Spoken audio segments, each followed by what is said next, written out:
l'économie collaborative, c'est échanger des biens, des services sur Internet, sur des plateformes peer-to-peer.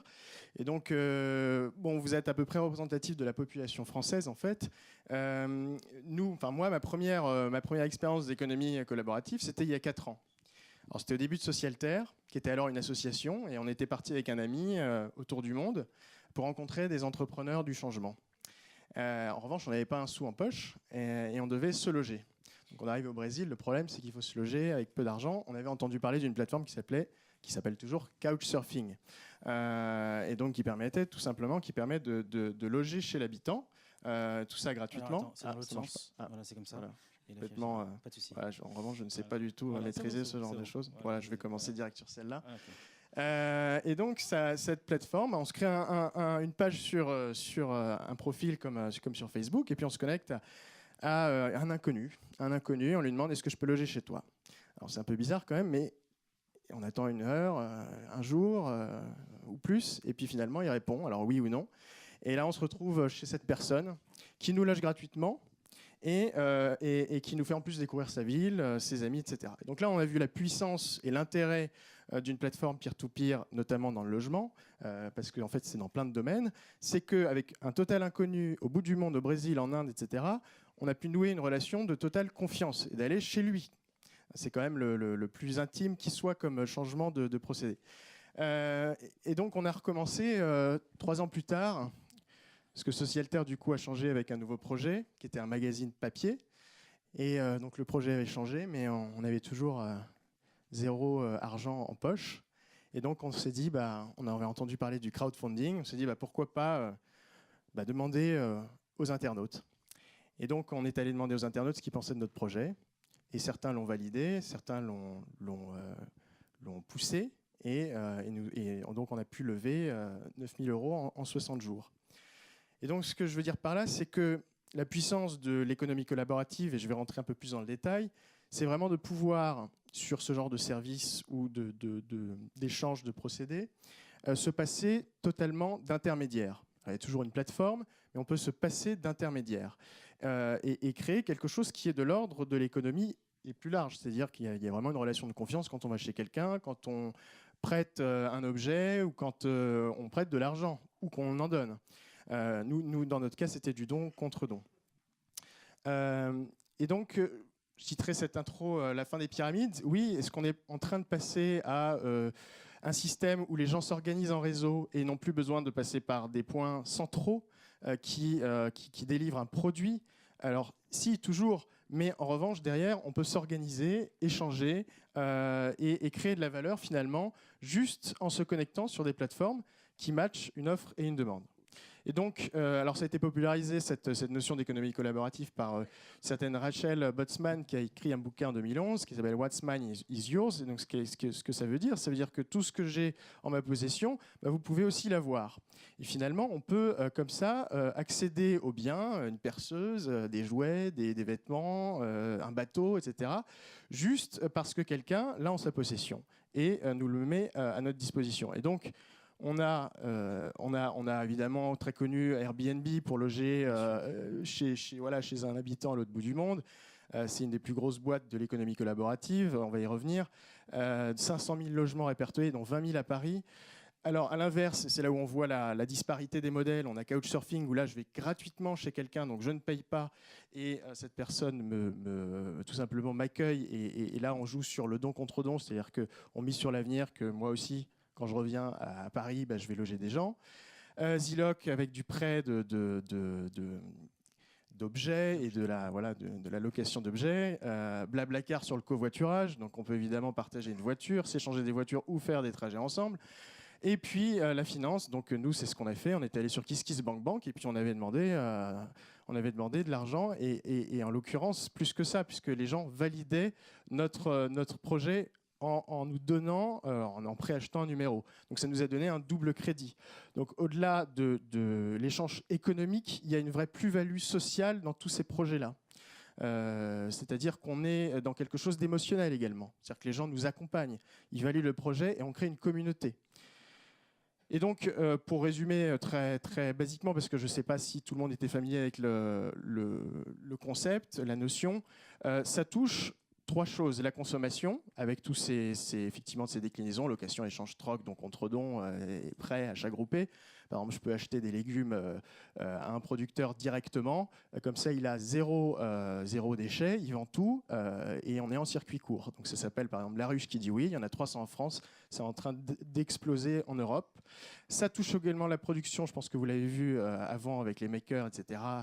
L'innovation ouverte, l'open knowledge, un exemple très connu c'est Wikipédia, mais il y en aura plein d'autres, et le financement bien sûr avec le don, le prêt, spéculatif ou non, je ne vais pas rentrer dans les détails, et le crowd investing qui est la prochaine révolution sûrement, c'est-à-dire de pouvoir prendre un ticket dans une boîte qu'on n'a jamais rencontrée. Alors, j'ai 3 tendances, parce que ce n'est pas des prédictions, et je vais y aller vite. J'ai 3 tendances. Alors, effectivement, donc ça, c'est quelque chose qui ne va peut-être pas vous surprendre, mais l'économie collaborative va continuer à croître. Pourquoi ? Parce qu'elle est portée par des choses qui sont des tendances qui sont assez lourdes. L'accès aux technologies, évidemment. Ça peut paraître basique, mais tout ça est rendu possible grâce à des plateformes qui permettent de matcher une offre et une demande. Et donc, on a des offres qui s'expriment sur des plateformes et des demandes qui peuvent effectivement se rencontrer avec des applications, des systèmes de paiement, etc. C'est porté principalement par les jeunes. Quand je dis jeunes, c'est quand même moins de 40 ans, donc rassurez-vous. Et la génération Y est née avec les réseaux sociaux. Pardon, attention, moins de 50. Il n'y a pas d'œuf dans la salle ou de... Voilà, vous pouvez jeter des projectiles, vous pouvez y aller, hein, je suis habitué. Les réseaux sociaux, parce qu'ils sont centraux dans cette histoire, parce que quand vous échangez quelque chose avec un inconnu, il faut une confiance. Il faut de la confiance, une grande confiance quand vous allez chez quelqu'un ou qui vous reçoit. Et donc les réseaux sociaux, pour ça, sont très utiles parce qu'ils vous connectent et permettent d'avoir une sorte de livre d'or, l'e-réputation, qui est à la fois votre livre d'or, mais votre monnaie d'échange. Donc la monnaie sur ces plateformes, c'est la réputation. C'est ce que vous avez fait avant. C'est les commentaires que vous ont laissés votre hôte, etc. Deuxième point, l'accès versus la propriété. Bon, là, je ne vais pas vous la faire, c'est l'âge de l'accès de Rifkin.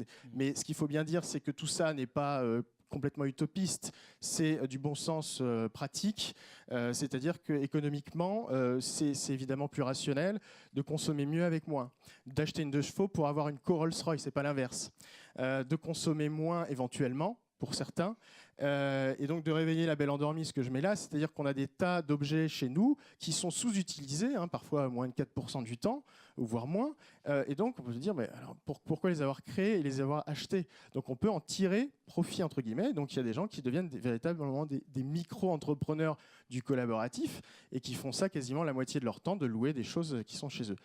Et puis bon, le 3, là, il s'est bougé, mais aspiration à plus de sens, oui, c'est quand même une grosse tendance, c'est-à-dire que chez les jeunes notamment, mais pas que, il y a quand même ces notions de développement durable qui sont plus ou moins intégrées maintenant, et donc aussi une méfiance à l'égard des entreprises, et donc finalement se prêter et tout faire entre nous, on trouve ça très pratique si en plus de ça, on le fait avec moins de moyens.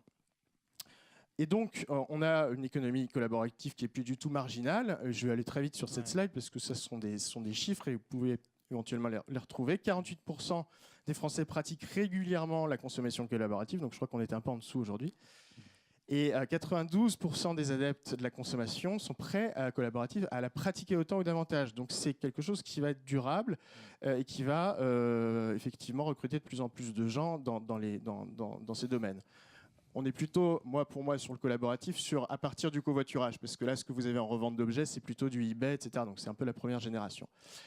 Et donc c'est plus un phénomène marginal, c'est devenu quelque chose qui est traité par tous les grands médias, c'est devenu mainstream, voire une poule aux œufs d'or avec Brian Chesky, qui est le patron de Airbnb, qui va peut-être devenir le premier milliardaire du collaboratif.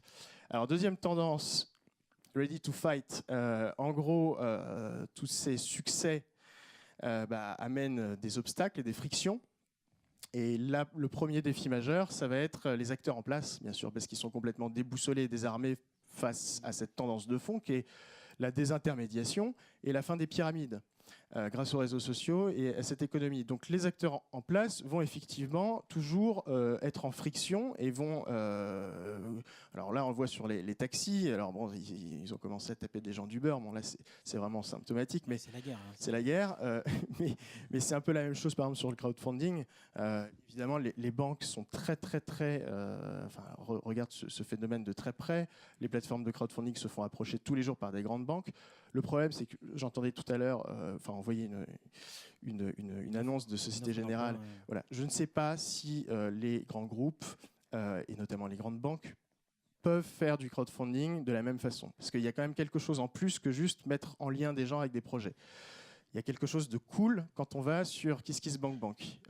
C'est jeune, c'est design, etc. Je ne suis pas sûr que les gens sont prêts. En tout cas, il y en a dans la salle. Il y en a, donc voilà. Tu pourras aller débattre. J'essaie de titiller un peu, peut-être qu'ils se lancent, mais je pense qu'ils veulent le faire.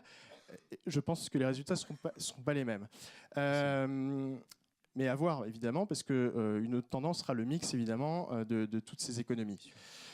Alors évidemment, on a vu les problèmes qu'il y a eu sur Airbnb, etc. Il y a un vrai problème, c'est la responsabilité. Par exemple, quand un driver de Uber a renversé une jeune fille à New York, qui est responsable? Est-ce que c'est Uber? Est-ce que c'est lui? Donc voilà, il y a toutes ces problématiques de législation également qui sont en retard. Et puis la confiance, la garantie, ça va être un vrai challenge. Et c'est ce qui freine toujours les réfractaires à l'économie collaborative. Alors, là-dedans, comment les grands business en place vont réagir? Comment ils réagissent et qu'est-ce qu'ils peuvent faire? Enfin, je ne suis pas consultant, on est juste un média et on regarde ce qui se passe et on essaie d'analyser. Alors, ce qu'on analyse, c'est qu'il y a de plus en plus évidemment de grandes entreprises qui investissent ce champ-là.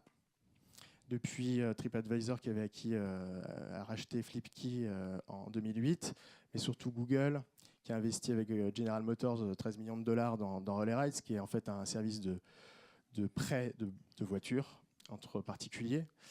Uber qui a levé aussi 258 millions de dollars auprès de Google Venture. Et puis en France, la SNCF qui a racheté 1, 2, 3 voitures, mais aussi, alors là, des mix, des partenariats. Ikea, par exemple, qui s'associe à Blablacar pour le covoiturage, etc. Et puis des sponsors, par exemple, sur KissKissBankBank. On sent qu'il y a des marques qui sont intéressées de venir sur ces plateformes pour sourcer des projets. Par exemple, Samsung sur KissKissBankBank, MK2, et j'en passe. Et la Banque Postale aussi. Donc les banques commencent à s'y mettre. Et donc les business en place vont devoir s'adapter à cette tendance. Finalement, elles n'ont pas le choix. Et elles vont devoir repenser leur business model. Et donc ça va passer par plusieurs choses. Déjà le mix, c'est-à-dire qu'il y a des nouveaux canaux qui sont créés. Par exemple sur Zillow, il y a plein de gens qui s'échangent des objets.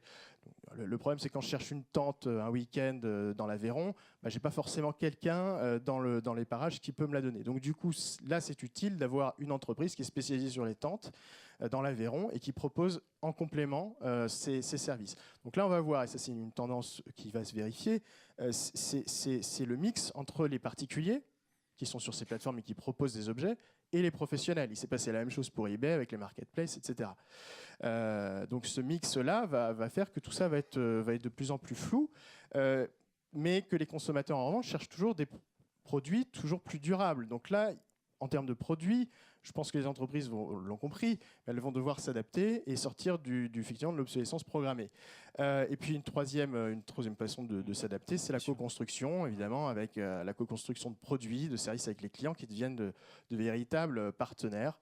Parce que les consommateurs aujourd'hui, les clients sont aussi et surtout des citoyens, et tout est transparent, tout se sait.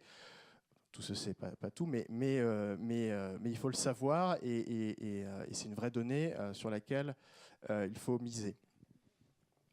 Alors pour conclure, conclusion avec un axe. Il y a beaucoup de modèles différents dans l'économie collaborative. Je ne suis pas là pour juger. C'est une observation. C'est une observation.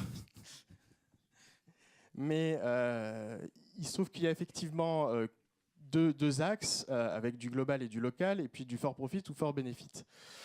Par exemple, Facebook, qui est une plateforme peer-to-peer, puisque tous les jours on échange plein de choses. C'est gratuit, mais si c'est gratuit, c'est que c'est nous le produit. C'est nous le produit, et Facebook, ça aurait échappé à personne. c'est une plateforme cotée et donc for profit. Donc là, on est en haut à gauche. Alors ça, c'est un modèle qu'on peut défendre et qui va se développer aussi très vite. Bitcoin est juste en dessous. On est dans la distribution peer-to-peer, mais toujours for profit. Bitcoin, ça a été créé, c'est une monnaie, crypto-monnaie, voilà, tout le monde connaît, mais qui a été créée comme l'or. C'est-à-dire que les premiers arrivés sont les plus riches.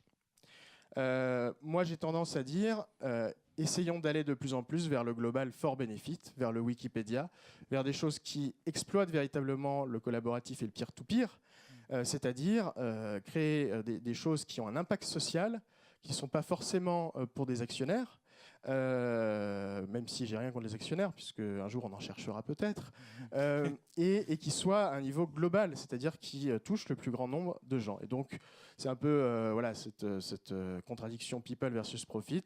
Essayons d'aller vers en haut à droite le plus possible. Et nous, c'est ce qu'on défend donc, sur Socialterre, 3e numéro qui vient de sortir hier, et donc en kiosque et sur notre site qu'on va lancer bientôt, et qui traite notamment d'innovation sociale et d'économie collaborative. Merci beaucoup. Alors j'aurais une question rapide, réponse rapide. On va enchaîner, mais en gros, est-ce que tu crois, parce que c'est un peu l'enjeu, à un maillage entre acteurs de vraiment ancienne économie et nouvelle économie telle que tu le décris? C'est un enjeu pour pas mal de marques qui sont présents ce matin. Est-ce que tu as déjà des phénomènes, tu as déjà des cas que tu as traités où, au-delà d'investir, parce que c'est ce que tu as décrit, il y a eu des opérations, il y a eu des offres qui ont fonctionné? Et quelle pourrait être la manière de l'amener pour que ça soit vraiment à la fois authentique et que ça respecte un peu le côté communautaire, quoi? Oui, parce que c'est vraiment cette question de la communauté. Alors, ça se fait déjà donc, sur notamment l'échange d'objets entre particuliers, ou Trip & Co, par exemple, vous pouvez organiser des voyages ensemble. Okay. Comme il y a des demandes qui s'agrègent et une communauté qui s'agrège, c'est naturel, des nouveaux canaux de distribution qui se créent, c'est naturel d'aller proposer ces produits. Donc ça se fait déjà, et les plateformes collaboratives le cherchent comme complément de business model, de revenus, parce qu'ils vont faire de l'affiliation derrière. Bien sûr. Donc sur Zillox, sur Trip & Co, et il y en a plein d'autres. On peut la coller à des business existants. On peut la coller à des business existants. Voilà, pour faire de l'extension de business, et puis après voir, effectivement, en fonction de l'évolution, soit on l'intègre complètement, soit on le laisse en spin-off ou en side, quoi. C'est ça. Voilà, puis ça permet au final de mettre un pied là-dedans. C'est-à-dire que sur voilà, KissKissBankBank, il y a des grandes marques qui viennent sourcer des projets. Donc c'est quelque chose qu'on peut faire aujourd'hui de façon très, très simple. Après, créer vraiment un business collaboratif, devenir un compagnie as a service, créer une plateforme, de faire du crowdsourcing, là, c'est notre paire de manches parce qu'il faut créer une communauté, il faut que ce soit cool. Scratch, ouais. Et donc, là, c'est vraiment le défi. Je pense qu'il faut faire vraiment des plateformes à part parce que souvent, vous avez cette image de grande pyramide et donc, du coup, c'est compliqué de... C'est vraiment une autre vision. D'accoler les deux modèles. Ouais. Donc, d'accoler les deux modèles, de séduire ces nouvelles générations qui sont que sur les réseaux sociaux. Super. Merci beaucoup. Merci à vous. Merci Olivier. Oui, vas-y. Bonjour Geneviève Petit Web. Bonjour. En fait, je suis utilisatrice de ces modèles-là, mais j'ai souvent remarqué qu'ils étaient moins performants et plus chers que les modèles offerts par les commerçants. Et je me dis, mais qu'est-ce qu'attendent les commerçants pour le prouver ?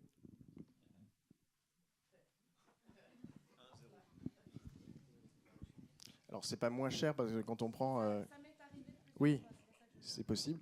Non, mais par exemple, sur Couchsurfing, c'est gratuit. Donc, il y a tous les modèles possibles. C'est vrai, quand vous êtes Airbnb et que vous prenez des commissions en haut et en bas, c'est-à-dire sur le locataire et celui qui va et le propriétaire, forcément, ça peut être plus cher qu'une nuit d'hôtel. Mais vous avez un 200 mètres carrés en plein cœur de Belgrade, par exemple. Parce que, bah oui, je le fais. Pour 70 € par nuit. Voilà. Non, mais... Ouais. Ah ben c'est très rationnel. Si les gens le font, c'est qu'il y a des raisons. Donc ils le font. C'est du cool washing parfois. J'entends des supporters. Il n'y a pas de, je pense, de cool washing. C'est peut-être cool d'aller sur ces plateformes-là. Ouais. Moi, le problème, c'est que quand j'ai monté ce projet-là,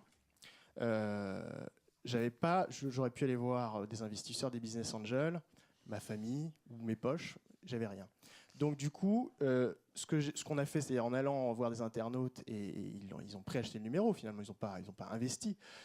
Ça, aucun autre système peut le faire.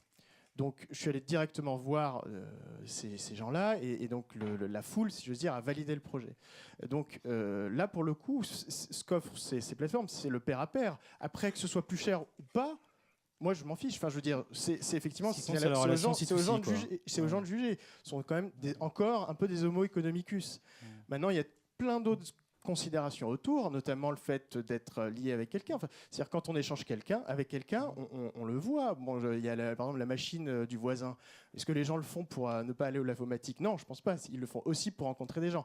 Donc il y a toute cette dimension sociale que j'ai pas mis forcément en avant, mais qui est évidemment prégnante dans ce modèle-là. C'est-à-dire qu'on rencontre des gens, il y a du lien social, il y a de l'empathie, et ça il faut pas le négliger. Vous êtes tous des entreprises, vous travaillez dans des grandes entreprises.